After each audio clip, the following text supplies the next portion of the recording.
Amazon और Flipkart जैसे online retailers के यहाँ मिलने वाले डिस्काउंट पर सरकार में ही कंफ्यूजन हो गया है। कुछ वक्त पहले वाणिज्य मंत्रालय ने डिस्काउंट पर रोक लगा दी थी, लेकिन अब वित्त मंत्रालय ने कहा है कि डिस्काउंट पर रोक लगाना गलत है।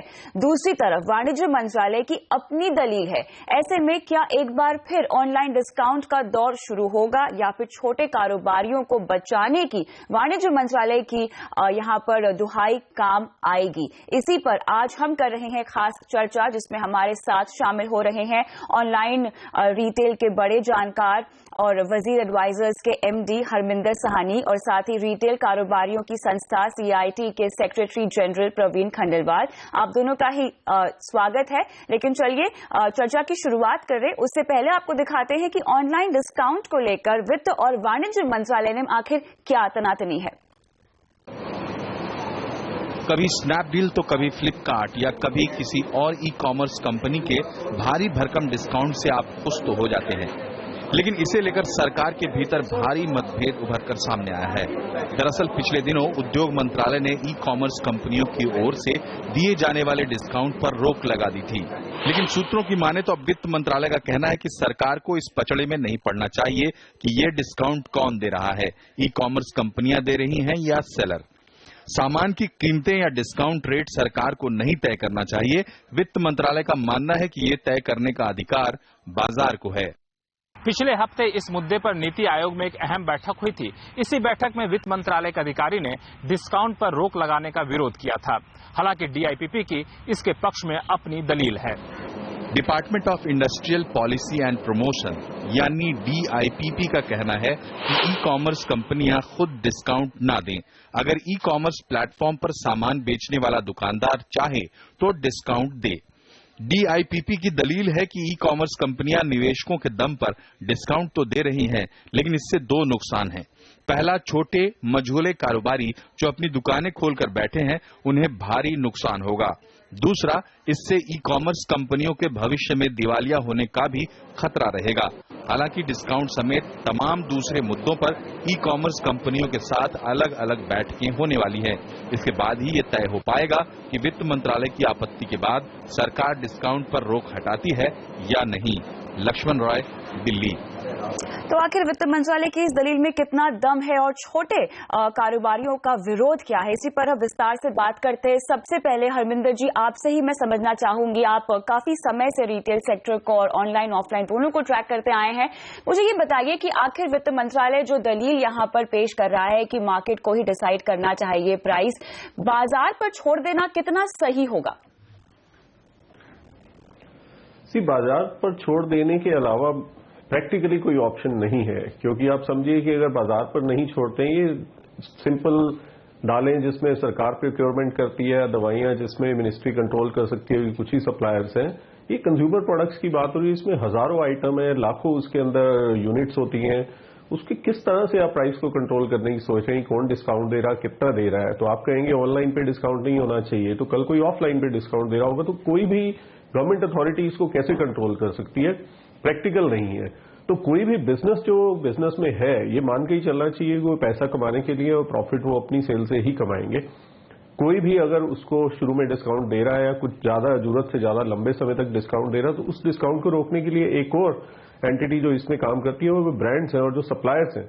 अगर वो दो जगह सप्लाई कर रहे हैं, वो हम छोटे दुकानदारों को भी सप्लाई करते हैं और वो ऑनलाइन पे भी सप्लाई करती हैं ब्रांड, और अगर ब्रांड्स का डिस्काउंट ज्यादा है ऑनलाइन, तो ब्रांड्स उस पर रिएक्ट कर रही हैं और काफी हद तक इसके ऊपर उनसे कंट्रोल हो गया है।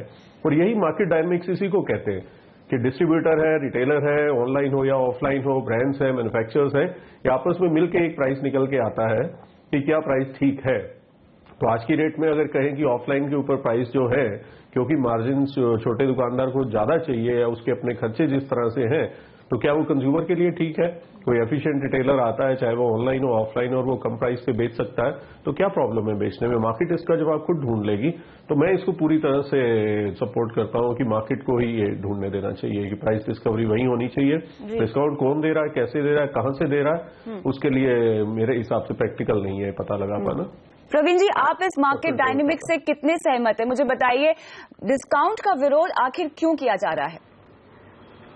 देखिए, सबसे बड़ा सवाल यहाँ पर डिस्काउंट का नहीं है, सवाल है कि सरकार की जो नीति है, जिस नीति के अंतर्गत ये कहा गया कि जो ई कॉमर्स कंपनी है वो टेक्नोलॉजी प्रोवाइड करेंगी और किसी भी मायने में वो बाजार में अनइवन लेवल प्लेइंग फील्ड नहीं बनाएंगी। जब सरकार ने ये स्पष्ट नीति बनाई है तो ये ई कॉमर्स कंपनियां अनरियलिस्टिक डिस्काउंट देकर के और बाजार को खराब करने की चेष्टा करती है। अगर व्यापार के रूटीन में अगर डिस्काउंट्स मिलते हैं तो कोई बुराई नहीं है, लेकिन यदि आप डिस्काउंट्स को फंड करके मार्केट को मोनोपोलिस्टिक बनाएंगे तो उस पर हमारा एतराज है। और अभी तक जो भी कुछ ई कॉमर्स कंपनियों ने किया है वो वास्तव में एक तरीके से बाजार पर अपना एकाधिकार स्थापित करने की चेष्टा है। ऐसे में वाणिज्य मंत्रालय द्वारा ये कहना कि इनको डिस्काउंट के फॉर्मेट से दूर रहना चाहिए, मैं पूरी तरीके से उसका समर्थन करता हूं। ये बात तो ठीक है कि बाजार कैसे चलेगा इसका निर्णय बाजार को करना है, लेकिन सरकार ने यदि कानून बनाए हैं तो उस कानून की पालना करना भी ई कॉमर्स कंपनियों की जिम्मेदारी है। पिछले 2-2.5 सालों में जिस प्रकार से खुले रूप से बाजार का मखौल उड़ाया गया, अनरियलिस्टिक डिस्काउंट्स दिए गए और वही कमोडिटी, लेकिन प्रवीण जी यहाँ पर सरकार का दूसरा मंत्रालय इसको गलत भी तो बता रहा है। साथ ही दूसरा एक सवाल जो आपने कहा उस पर ये भी उठता है जी, और सरकार की नीति के अंतर्गत काम होना चाहिए, ऐसा हम मानते हैं। लेकिन प्रवीण जी यहाँ पे 2 सवाल उठते हैं। जो आप बोल रहे हैं सरकार का दूसरा मंत्रालय इसको गलत ठहरा रहा है, और दूसरी बात ये है अगर मैं धंधा कर रही हूँ तो फिर यहाँ पर जो फंड की चिंता होगी वो तो मुझे होगी ही ना। नहीं, देखिए यहाँ पर एक बड़ा बुनियादी फर्क है। जो ई कॉमर्स कंपनियां हैं उनको फंडिंग पूरी मिल रही है, विदेश से मिल रही है। हमारे एक व्यापारी को यदि बैंक से पैसे लेना हो तो उसकी जूतियां घिस जाती हैं। आप लेवल प्लेइंग फील्ड को तो इक्वल रखेंगे। अगर लेवल प्लेइंग फील्ड बराबर है तो कोई भी कंपनी कंपटीशन में आ जाए, देश का व्यापारी किसी कंपनी से डरता नहीं है।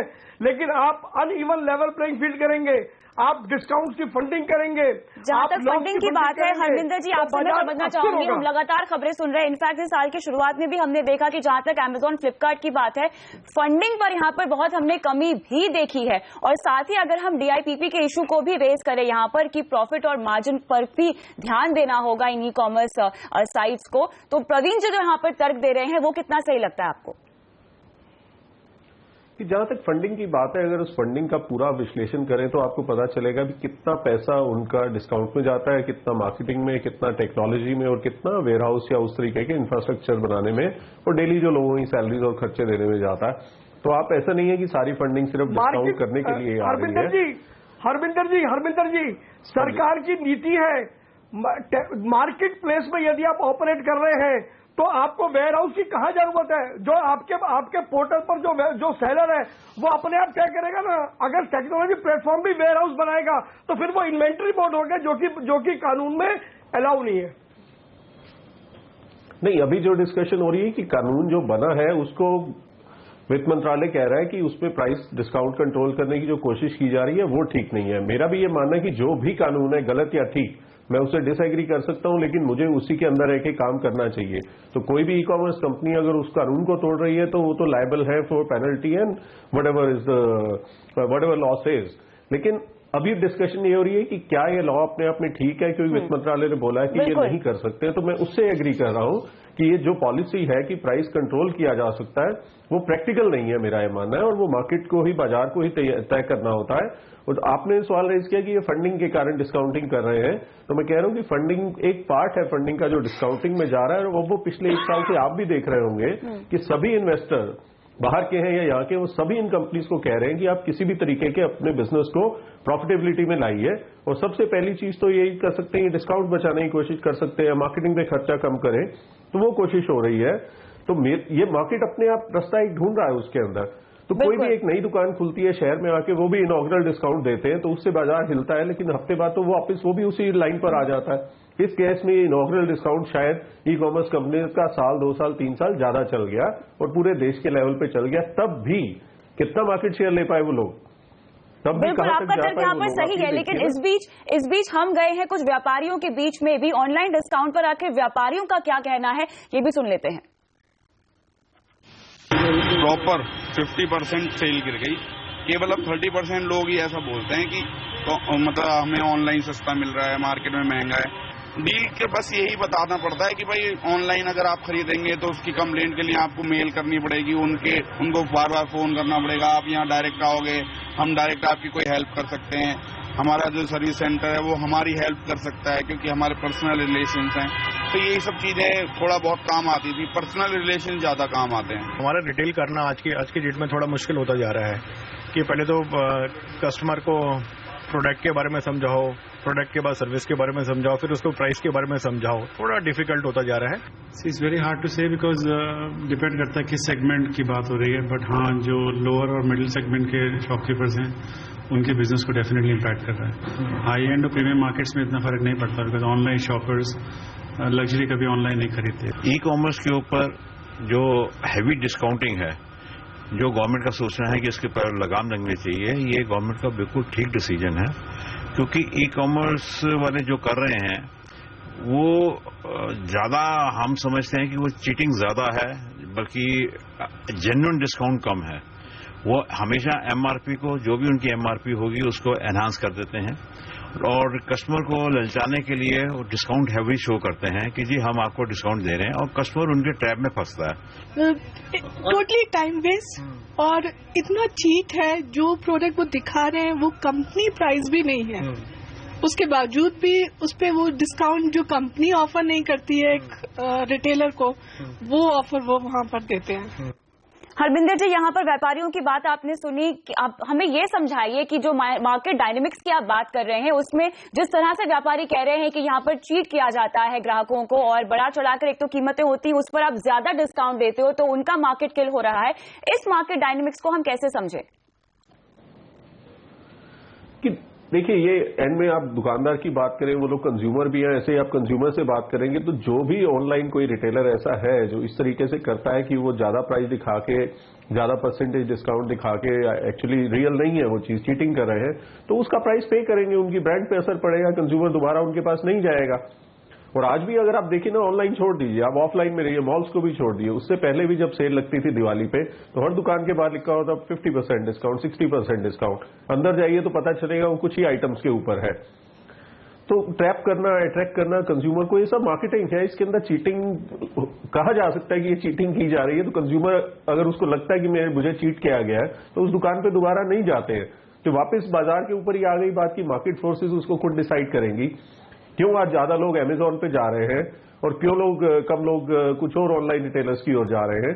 तो कहीं ना कहीं उन्हें लगा होगा ना कि या तो इनकी सर्विस ठीक नहीं है, प्राइस ठीक नहीं है, डिस्काउंट झूठे हैं, उसी से मार्केट शेयर बढ़ता और घटता रहेगा, लोगों का वही चलता रहेगा। तो यहां पर ये प्रैक्टिकल तो है ही नहीं जिस तरीके डिस्काउंट एनालिसिस देके कोई भी बिजनेस चलाना।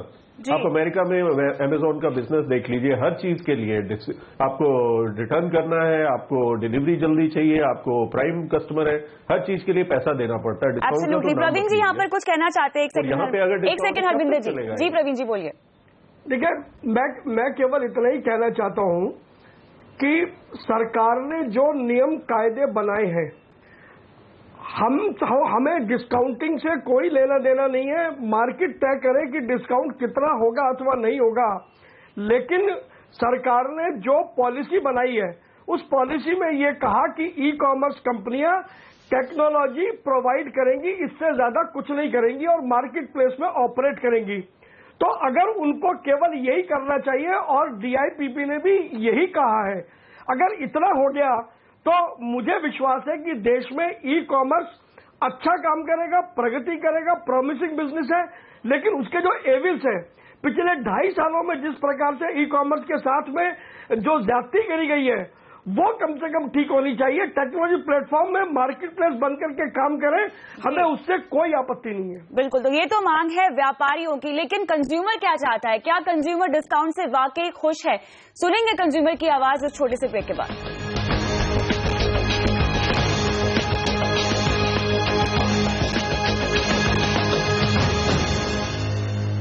ई कॉमर्स पर मिल रहे डिस्काउंट के लिए दो मंत्रालय, वाणिज्य और वित्त मंत्रालय, आमने सामने आ गए हैं। इसी पर हम कर रहे हैं खास चर्चा। हमारे साथ बने हुए हैं प्रवीण खंडेलवाल और हरमिंदर साहनी। ब्रेक से पहले हमने आपको बताया था कि आखिर व्यापारियों की यहां पर क्या मांग है डिस्काउंट को लेकर, लेकिन चलिए अब हम आपको ले चलते हैं कंज्यूमर्स के बीच और पता लगाते हैं कि डिस्काउंट्स उनके लिए कितने अहम हैं। मैं मार्केट में जाती हूँ, चेक करती हूँ उसकी फ्रेग्रेंस और ये सब, और ऑनलाइन जाके खरीद लेती हूँ क्योंकि वो सस्ता पड़ता है। ट्रांसपोर्टेशन का खर्चा नहीं होता, प्लस चीपर भी होता है, डिस्काउंट काफी मिलता है। ऑनलाइन शॉपिंग में प्रेफर इसलिए करता हूँ क्योंकि मेरे को चीजें चीपर मिल जाती हैं ऑनलाइन, और मैं स्टोर में जाके अपना साइज या डिजाइन तो चेक कर ही सकता हूँ, तो कन्वीनियंट है काफी। बेसिकली वो डिस्काउंट ज्यादा देते हैं शॉप्स के कंपैरिजन में। वहाँ पे हमें गुड्स भी अच्छे मिलते हैं, ब्रांडेड मिलते हैं, तो काफी अच्छी क्वालिटी की मिल जाती है कभी कभी। मैं मॉल में गई थी और मैंने एक 10,000 का सूट देखा था, बाद में फिर मैंने वही सूट ऑनलाइन देखा, 5,000 का था वो सूट, तो मैंने फिर वहाँ से ले लिया। हम जैसे मार्केट में जाते हैं, हम शॉपिंग करके ले आते हैं, लेकिन बहुत बार क्या होता है कि वो लोग रिटर्न नहीं करते। यहाँ पर हम रिटर्न भी कर सकते हैं, हमारे पास ऑप्शन भी होता है कि अगर साइज में या कलर में या उसमें कोई डिफेक्ट है तो हम उसे एक्सचेंज कर सकते हैं। तो प्रवीण जी, यहाँ पर आपने कंज्यूमर की आवाज सुनी। मुझे ये बताइए, एंड ऑफ द डे अगर हम देखें तो कंज्यूमर इज द किंग, और एक सर्वे के मुताबिक आपको मैं ये बता दूं कि 54% यूथ का मानना है कि वो ऑनलाइन शॉपिंग ही नहीं करेंगे अगर उनको डिस्काउंट नहीं मिलेगा। क्या कहना है आपका? इसका मतलब ये हुआ कि अगर ई कॉमर्स पर डिस्काउंट बंद हो गया तो देश में ई कॉमर्स का भविष्य अंधकार में हो जाएगा। ये किसी भी रिटेल के फॉर्मेट के लिए स्वस्थ संकेत नहीं है, क्योंकि 2 सालों में ई कॉमर्स कंपनियों ने अनाप शनाप तरीके से लॉस फंडिंग करके डिस्काउंट दे करके ई कॉमर्स का जो बेसिक ताना बाना है, उसके जो फंडामेंटल्स हैं, उनमें बहुत बड़ी सेंध लगा दी है। आज यदि उपभोक्ता ये कहे कि मुझे डिस्काउंट नहीं मिला तो मैं वहां पर शॉपिंग नहीं करूंगा, मुझे लगता है कि ये ई कॉमर्स के लिए शुभ संकेत नहीं है। जैसा मैंने आपसे पहले कहा, ई कॉमर्स बड़ी संभावनाओं का बाजार है और हमें सबको मिलकर के इसकी विकृतियों को और इसके दुर्गुणों को हटा करके एक अच्छा और स्वस्थ बाजार देश को देना चाहिए, और वो जब भी संभव है जब सरकार की गाइडलाइंस का पूरा पालन किया जाए, और वो सब कंपनियां पालन जब करेंगी तो निश्चित रूप से जो अनरीजनेबल डिस्काउंट है वो वहां से दूर होगा और अच्छा वातावरण व्यापार का मिलेगा। हम भी यही चाहते हैं।